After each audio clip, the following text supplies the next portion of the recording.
दोस्तों good evening साथियों, मेरा नाम रोहित। आप लोग देख रहे हैं target with Rohit YouTube channel. अगर आप लोग इस चैनल में पहली बार हैं साथी तो आप लोग सब्सक्राइब और बेल आइकन दबाना बिल्कुल ना भूलिए। मैं आज जो है 2021 का प्रश्नोत्तरी कराऊंगा साथी, ठीक है। थर्ड सेमेस्टर तृतीय सेमेस्टर का 2021 का प्रश्नोत्तरी करवाने चल रहे हैं, ठीक है साथियों। चलते हैं। वास्तविक प्रश्न व विकल्पी प्रश्न जो है पहला हमारा है, बाबर की आत्मकथा तुझी की बाबरी किस भाषा में लिखी गई है। तुझी की बाबरी किस भाषा में लिखी गई है? फारसी भाषा में लिखी गई है। बाबर की आत्मकथा तुझी की बाबरी तुर्की भाषा में लिखी गई। किसमें? तुर्की भाषा में। कौन सी भाषा में लिखी गई है? तुर्की भाषा में लिखी गई। 1583 में अकबर ने अब्दुल रहीम खान के तुझी के बाबरी में अनुवाद करवाया, ठीक है। तुझी के बाबरी में क्या है? अनुवाद करवाया था, ठीक है। जो कि इसमें फारसी भाषा हमारी गलत है, अरबी हमारी गलत है। कौन सी भाषा सही है? तुर्की भाषा। पाश्तो भाषा भी हमारी क्या है? गलत है, ठीक है साथी। इसका ऑप्शन क्या होगा? सी सही होगा। चलते हैं अगले क्वेश्चन पर। वास्को डी गामा भारत किस वर्ष भारत आया था? वास्को डी गामा 1496 ईस्वी में 8 जुलाई 1497 की पुर्तगाली नाविक वास्को डी गामा भारत की खोज में निकला था। वह जो है 20 मई 1498 को केरल के कोझिकोड जिले के कालीकट पर पहुंचा हुआ था, ठीक है। अगला क्वेश्चन है, रेगुलेटिंग एक्ट किस वर्ष पारित किया गया था? रेगुलेटिंग एक्ट 1773 में। कब? 1773 में रेगुलेटिंग एक्ट पारित हुआ। भारत में ईस्ट इंडिया कंपनी के कार्यों को नियमित और नियंत्रित करने की दिशा ब्रिटिश सरकार के द्वारा उठाया गया पहला कदम था। चलिए, वांडीवास का युद्ध किसके मध्य हुआ था? वांडीवास का युद्ध जो है किसके मध्य में हुआ था? तो अंग्रेज और डच के मध्य में। गलत है। डच और पुर्तगाली ये भी गलत है। अंग्रेजी और फ्रांसीसी के मध्य में हुआ था। फ्रांसीसी और डच के मध्य में नहीं। कहने का मतलब हमारा बी ऑप्शन सही है, ठीक है। बी ऑप्शन हमारा क्या है? सही।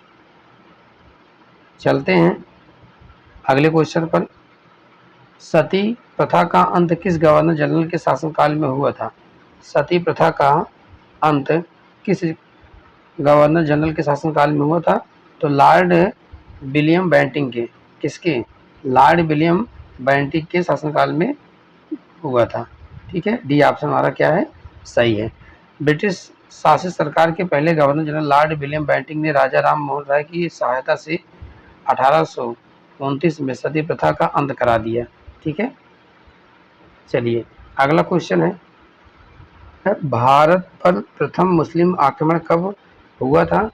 तो 712 ईस्वी में आक्रमण हुआ था।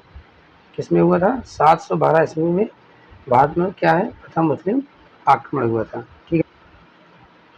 और इसमें क्या है? भारत में प्रथम मुस्लिम आक्रमण 712 ईस्वी में हुआ। मोहम्मद बिन कासिम ने भारत पर आक्रमण कर दिया। मोहम्मद बिन कासिम ने भारत पर क्या किया? आक्रमण किया। 712 ईस्वी में सिंध को क्या हुआ? जीत मिली। अगला क्वेश्चन है, कालाहारी मरुस्थल किस महाद्वीप में स्थित है? कालाहारी मरुस्थल जो है महाद्वीप अफ्रीका महाद्वीप में स्थित है। पहला ऑप्शन हमारा क्या होगा? सही होगा, ठीक है।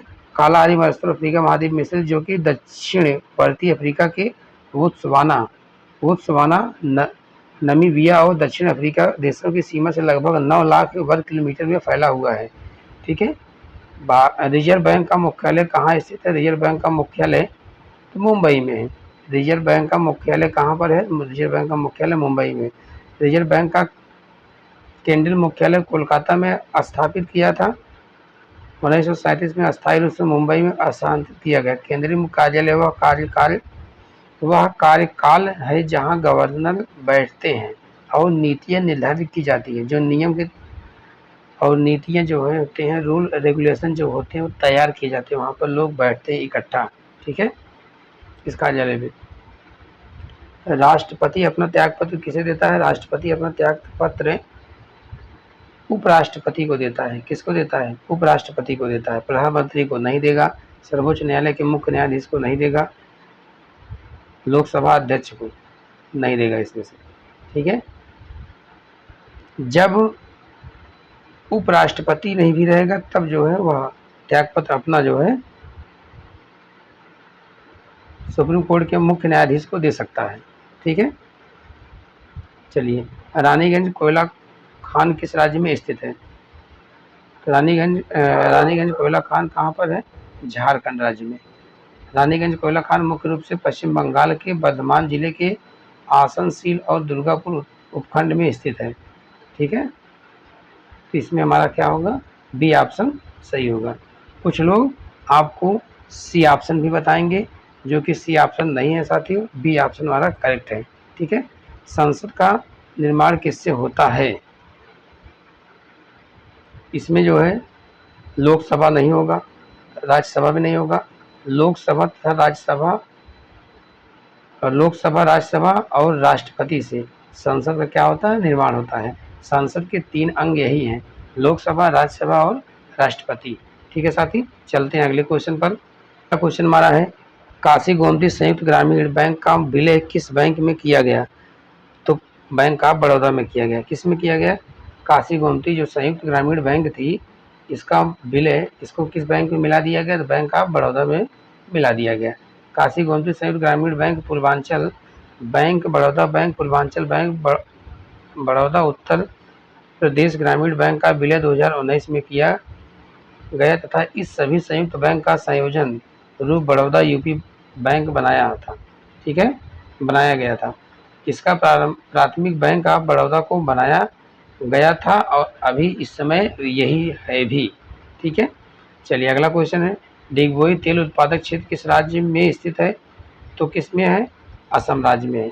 महाराष्ट्र नहीं होगा, पश्चिम बंगाल नहीं, गुजरात नहीं होगा, कौन सा होगा ऑप्शन? असम में। डिगबोई तेल उत्पादक क्षेत्र भारत के किस राज्य में है? तो भारत के सुक्रिया जिले में स्थित है। भारत में पहला तेल भंडार 1889 की डिगबोई में खोजा गया था। ठीक है। निम्नलिखित में कौन खरीफ की फसल है? खरीफ की फसल कौन सी है? तो खरीफ की फसल हमारी क्या है? मूंगफली है। मटर नहीं होगा, गेहूं नहीं होगा, तरबूज भी नहीं होगा। मूंगफली एक प्रकार की खरीफ की तिलहनी फसल है। यह वायु और वर्षा द्वारा भूमि कटने से क्या करती है? बचाती है। मूंगफली के दाने में 22 से 28% प्रोटीन, 10 से 12% कार्बोहाइड्रेट, 40 से 50% क्या होती है? वसा पाई जाती है। चलिए, अगला क्वेश्चन देखिए, राज्यसभा का सदस्य निर्वाचित होने के लिए न्यूनतम आयु कितनी है होनी चाहिए? राज्यसभा का न्यूनतम आयु क्या होनी चाहिए? 30 वर्ष होना चाहिए। ठीक है। न्यूनतम आयु कितनी है? 30 वर्ष। लोकसभा में क्या है? न्यूनतम आयु 25 वर्ष। प्रधान के लिए क्या है? 21 साल। ठीक है। चलिए, अगला क्वेश्चन, संसद का निर्माण किससे होता है? तो मैंने यह क्वेश्चन रिपीट हो गया है। इसके पहले ये बताया था कि लोकसभा, राज्यसभा तथा राष्ट्रपति से। ठीक है। 1526 में किनके मध्य लड़ा गया था? पानीपत की पहली लड़ाई 21 अप्रैल 1526 को दिल्ली के सुल्तान इब्राहिम लोदी और बाबर के बीच लड़ा गया था। बाबर की सेना में इब्राहिम लोदी के 1 लाख से ज़्यादा सैनिकों को हराया। पानीपत के प्रथम युद्ध में पहली बार तोप का प्रयोग किया गया। बाबर ने बहलोल लोदी को पराजित कर लोदी वंश का क्या कर दिया? अंत कर दिया। ठीक है। अगला क्वेश्चन, दीवान कोही की स्थापना किस शासक के द्वारा की गई थी? दीवान कोही की स्थापना मोहम्मद बिन तुगलक के द्वारा की गई थी। दीवान कोही नामक विभाग कृषि विभाग में संबंधित था। दीवान कोही का मुख्य कार्य मालगुजारी व्यवस्था की देखभाल करना, भूमि को खेती योग्य बनाना होता था। स्वयं नहर किन 2 सागरों को जोड़ती है? स्वयं नहर लाल सागर और भूमध्य सागर को जोड़ता है। ठीक है। स्वयं नहर किसको जोड़ता है? लाल सागर और भूमध्य सागर को क्या करता है? जोड़ता है। स्वयं नहर का निर्माण 1869 में किया गया था। स्वयं नगर एक मानव निर्मित जल मार्ग है जिसे बनाने में 10 वर्ष लगे। सन 17 नवंबर 1869 को स्वयं नहर आधिकारिक रूप से खोल दिया गया। स्वयं नहर यूरोप और एशिया को जोड़ने में महत्वपूर्ण भूमिका निभाता है। साथ ही अफ्रीका में केप ऑफ गुड द्वीप से होकर जल यात्रा करने की आवश्यकता समाप्त करता है। ठीक है। चलिए, अगला क्वेश्चन है, सहारा मरुस्थल किस महाद्वीप में स्थित है? सहारा मरुस्थल अफ्रीका महाद्वीप में स्थित है। सहारा मरुस्थल दुनिया का सबसे बड़ा रेगिस्तान है जिसका क्षेत्रफल इतना वर्ग किलोमीटर है। सहारा रेगिस्तान अफ्रीका के उत्तरी भाग में स्थित है। सहारा रेगिस्तान अफ्रीका का लगभग 25% भाग कवर करता है। सहारा दुनिया का सबसे गर्म रेगिस्तान है। दुनिया का सबसे गर्म रेगिस्तान क्या है? सहारा है। चलिए अगला क्वेश्चन, हरित क्रांति शब्द का प्रयोग सर्वप्रथम किसके द्वारा किया गया? हरित क्रांति शब्द का सर्वप्रथम प्रयोग 1968 में यूएसएआई के निर्देशक विलियम गॉड द्वारा किया गया। किसके द्वारा? विलियम गॉड द्वारा किया गया। भारत में हरित क्रांति के जनक एम एस स्वामीनाथन है, जिन्हें एनडीए सरकार द्वारा भारत रत्न पुरस्कार से सम्मानित भी किया गया था। लेकिन यही विश्व में पूछा जाएगा तो विश्व में कौन है? नॉर्मन बोरलॉग हैं। हरित क्रांति के जनक विश्व में कौन है? नॉर्मन बोरलॉग हैं। ठीक है। अगला क्वेश्चन है, राज्यसभा का प्रधान सभापति कौन होता है? में जो है राज्यसभा का जो प्रधान सभापति होता है भारत का उपराष्ट्रपति। कौन होता है? भारत का उपराष्ट्रपति। राज्यसभा का क्या होता है? प्रधान सभापति होता है। वर्तमान समय में राज्यसभा का प्रधान अध्यक्ष जगदीश धनखड़ जी हैं। उस समय जब क्वेश्चन या पेपर 2020 में पूछा गया था, उस समय के जो है क्वेश्चन में था। सदन संयुक्त रूप से अपने सदस्यों में से एक उपसभापति का चुनाव करता है। ठीक है। चलिए, नरौरा परमाणु ऊर्जा केंद्र किस राज्य में स्थित है? तो नरौरा परमाणु ऊर्जा स्टेशन भारत के उत्तर प्रदेश राज्य के बुलंदशहर जिले में स्थित है। एक परमाणु ऊर्जा संयुक्त MAPS फर्स्ट का वाणिज्यिक संचालन 1 जनवरी 1991 को, MAPS 2 1 जुलाई 1992 को शुरू हुआ था। ठीक है। भारत का क्षेत्रफल विश्व के कुल क्षेत्रफल का कितना % है? भारत का क्षेत्रफल तो दुनिया का कुल भूमि का क्या है? 2.4% है, लेकिन दुनिया की आबादी का 16.7% है। भारत एशिया महाद्वीप में सबसे दूसरा बड़ा देश है। भारत की कुल क्षेत्रफल 32,87,263 किलोमीटर है। कितना है? 32,87,263 वर्ग किलोमीटर है, जिसमें कृषि योग्य भूमि इतना वर्ग किलोमीटर है। ठीक है। कोलकाता में सुप्रीम कोर्ट की स्थापना किस वर्ग जनरल के शासनकाल में की गई थी? कोलकाता में सुप्रीम कोर्ट की स्थापना 1774 ईस्वी रेगुलेटिंग एक्ट 1773 के तहत हुई थी। कोलकाता सुप्रीम कोर्ट में एक मुख्य न्यायाधीश और 3 अन्य न्यायाधीश होते थे। सर एलिजाह इम्फे कोलकाता में बने सुप्रीम कोर्ट के पहले मुख्य न्यायाधीश थे। ठीक है। अगला क्वेश्चन, भारत के किस राज्य में गेहूं का प्रति हेक्टेयर उत्पादन सर्वाधिक है? भारत के किस राज्य में गेहूं का प्रति हेक्टेयर उत्पादन क्या है? सर्वाधिक है। भारत के उत्तर प्रदेश राज्य में गेहूं का प्रति हेक्टेयर उत्पादन सर्वाधिक है। भारत में कुल गेहूं उत्पादन में उत्तर प्रदेश का योगदान 32.42%। 2020-21 तक भारत के शीर्ष 3 गेहूं उत्पादक राज्य उत्तर प्रदेश, मध्य प्रदेश और पंजाब हैं। ठीक है। राष्ट्रपति द्वारा राज्यसभा में कितने सदस्यों को मनोनीत किया जाता है?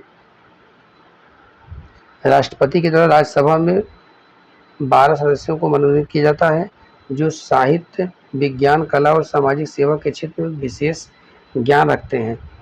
राज्यसभा एक अस्थायी सदन है जिसका विघटन नहीं होता है। राज्यसभा में सदस्यों की विघटन नहीं होता है। राज्यसभा एक अस्थायी सदन है जिसका विघटन नहीं किया जा सकता है। तो इसमें सदस्यों की अधिकतम संख्या कितनी हो सकती है?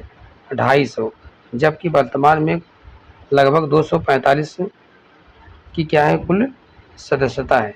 ठीक है। संसद के दोनों सदनों के संयुक्त अधिवेशन की अध्यक्षता कौन करता है? संसद के दोनों सदनों के संयुक्त अधिवेशन की लोकसभा अध्यक्ष बैठक राष्ट्रपति बुलाता है। अध्यक्ष की अनुपस्थिति में लोकसभा का उपाध्यक्ष इसकी अध्यक्षता क्या करता है? संसद की अध्यक्षता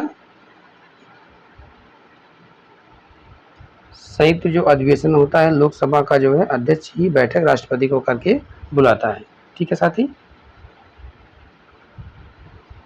अगला है, अकबरनामा की रचना किसके द्वारा की गई थी? अकबरनामा की रचना अब्दुल फजल ने की थी। किसने की थी? अबुल फजल ने की थी। अकबरनामा का शाब्दिक अर्थ होता है अकबर की कहानियाँ। अकबर के शासन काल में लिखा गया प्रामाणिक इतिहास है। क्योंकि लेखक को इसकी बहुत सी बातों पर निजी जानकारी मिली थी। ठीक है, चलिए। सर थॉमस रो किसके शासनकाल में भारत आया था? सर थॉमस रो जहांगीर के शासनकाल में क्या हुआ? 1616 ईस्वी में भारत आया था सर थॉमस रो। ब्रिटेन का दूत था जिसका भारत आने पर मुख्य उद्देश्य व्यापार अनुमति लेना था। ठीक है, अगला क्वेश्चन है सीमा शुल्क किसके द्वारा लगाया जाता है? सीमा शुल्क क्या है, किसके द्वारा लगाया जाता है? सीमा शुल्क केंद्र सरकार के द्वारा लगाया जाता है और केंद्र सरकार ही संग्रहण भी करती है। वर्तमान समय में अधिकतम सीमा शुल्क 10% है। कितना है?